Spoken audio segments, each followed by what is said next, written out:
So this is the poetry unit, and it's the last and final unit for the course. So with the exception of you having to do your media literacy assignment that we didn't do earlier in the course, at the end of this, this will be the final unit and before the exam. So when we do poetry, I mean, I'm assuming you've done it all throughout your high school years.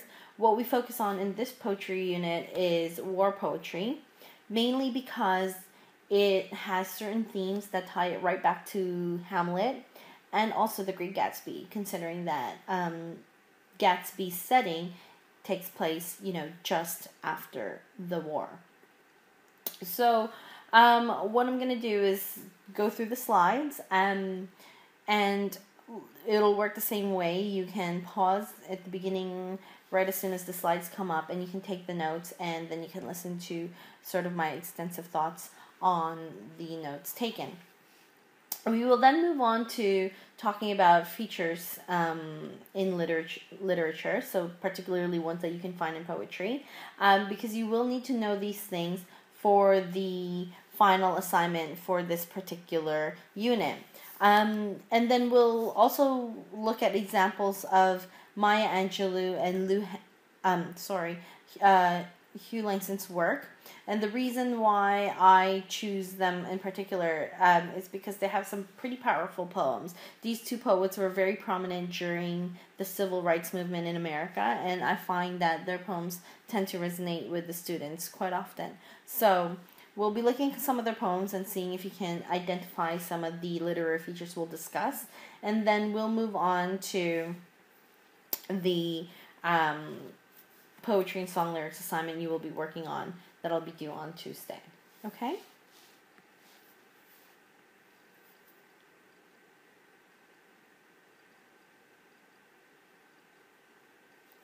So war poets are usually associated with the First World War. And these poets include Wilfred Owen, Siegfried Sassoon, and Rupert Brooke. They wrote poems that are just as significant today as it was then during the war and immediately after it.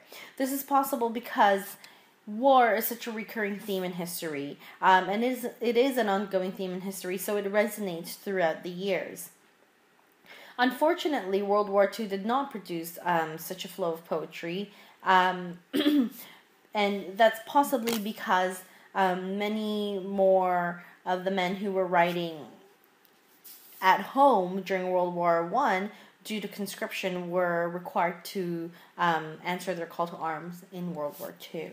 Now, there were war poets in both the front lines and those who remained in their home countries and fought the war from home.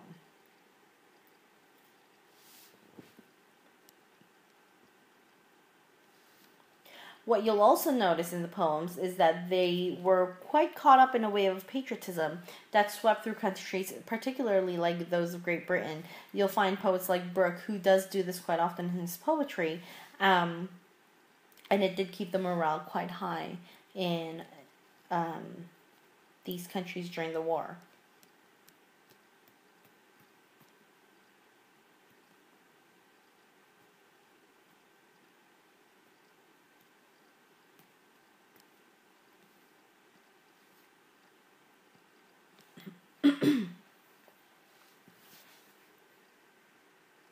Now, because you had poets writing as they were fighting the war, in these war poets' work, you get a really vivid perspective of the soldiers themselves. When the war broke out in October of 1914, many believed that it would be over and done with by Christmas time.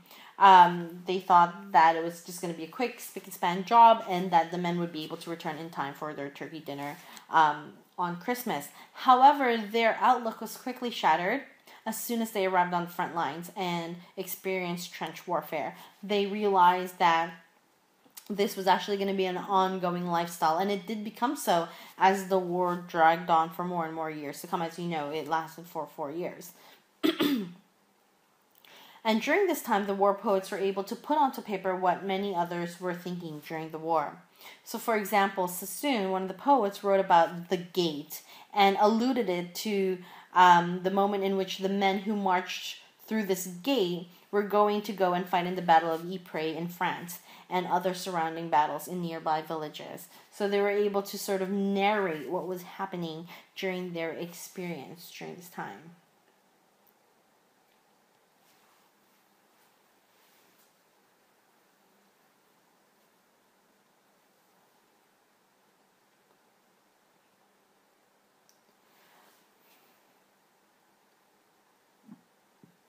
When it came to war poetry, there were no real standards in terms of being a war poet. War poets came from a variety of backgrounds. Some had a comfortable upbringing, others came from a humble life, some won medals, some did not, some were more physically apt, some weren't. But what it did highlight was the fact that because there were so many varying backgrounds of those who became involved in the war, it really did illustrate the fact that war does affect everybody. And when this kind of impact hits a community, everybody is involved and everybody has to put in the effort.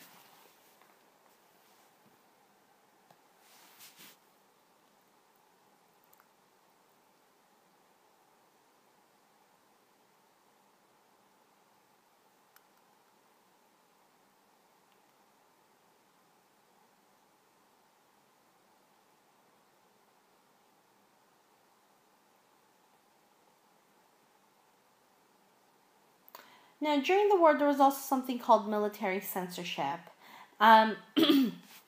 which meant that most of the time, soldiers were forbidden from writing home or being completely honest about what was really happening in the front lines and what their lifestyles were like during the war. So they couldn't be completely honest with their families and loved ones and write it down in their letters. Possibly because, obviously, the nations wanted to keep the morale and the spirit of their people quite high. And if, families and loved ones are constantly getting letters telling them about the deaths and the horrific things that were happening in the war, then it would do a lot of damage to their spirit. So what most of the soldiers decided to do was to put their thoughts into poems, many of which rely on interpretations and allusions as opposed to clear-cut facts about what was happening. So they were able to use a varying resource of literary features in order to try and get some kind of meaning across. But through this, the poets were actually able to bypass the military censorship that would have occurred if they just simply written out their thoughts as prose.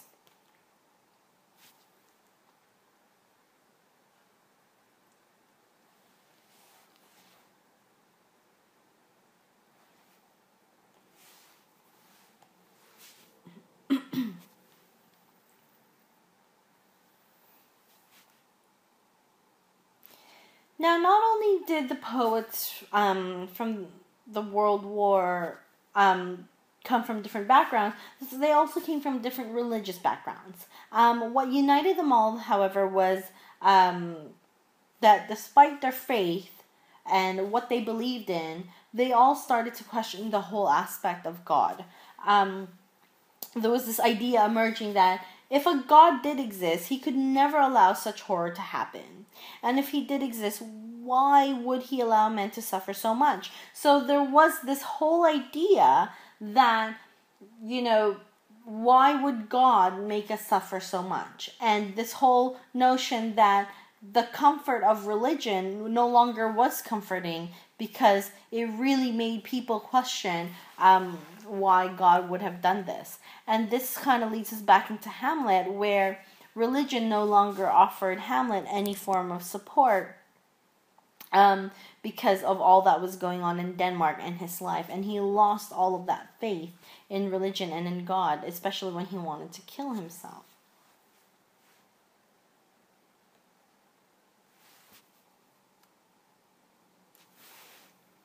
Now, a majority of the poets were influenced by something called the Georgian poetry movement, and it was named after the reigning king of England at the time, King George, who is Queen Elizabeth II's father.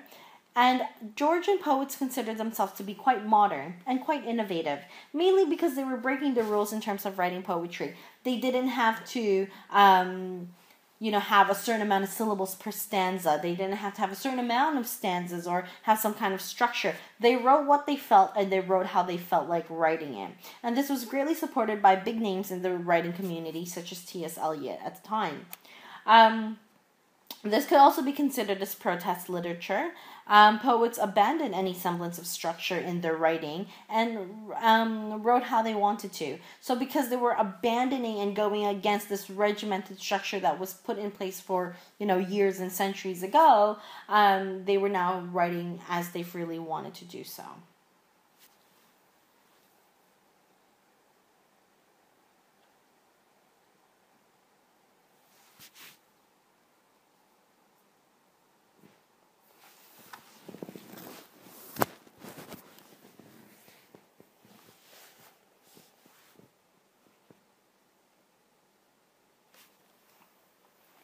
Now, while some of the poetry written during the war had an underlying tone of hope, many Great War poems are also direct expressions of the chaos and violence that surrounded them. This whole idea of desperation that was immediately followed by death. And readers are left to draw their own conclusions. Now, you have to remember that the Great War poems many of them were written by young men who went to war in 1914.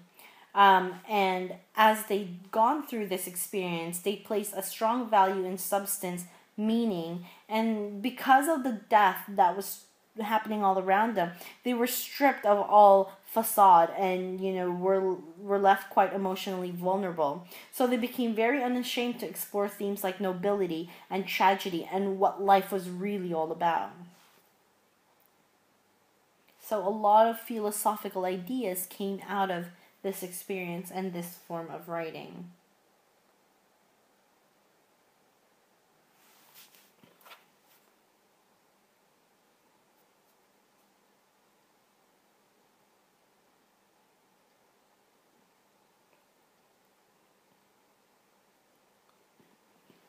Now, other poets reacted differently to the chaos of the conflict. Because they were surrounded by death, they turned to the topic of life. So this is very similar to Hamlet, where he starts to really look at life in a very, very philosophical aspect. They began to examine the human character within war.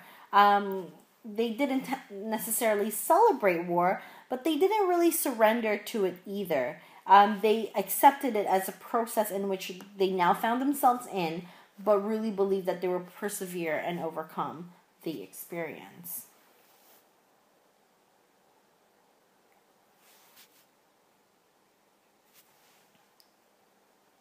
Now, we all know it was a very traumatizing time for the people who faced it, and that's why it led to this sort of unrestrained search for happiness and pleasure in the 1920s, immediately after the First World War. But, just like Fitzgerald and many others like him, they throw a very cynical look at this whole material pursuit during the 1920s. And this happened in art, music, politics, poetry, and literature, where they carried a hallmark of fatalism and cynicism after the impact of the Great War. So you have all these people who are looking for pleasure, looking to forget about the war, just like you see in The Great Gatsby, but then people like Fitzgerald are seeing what's lacking, and that is a moral core.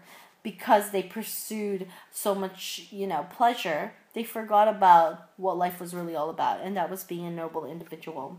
And the idea that you can't fool anyone by running away from your problems, by running away from what's traumatized you. You can't hide from it. It's there as a part of your past, and you can't run away from it either, as what many of the people in the 1920s were trying to do.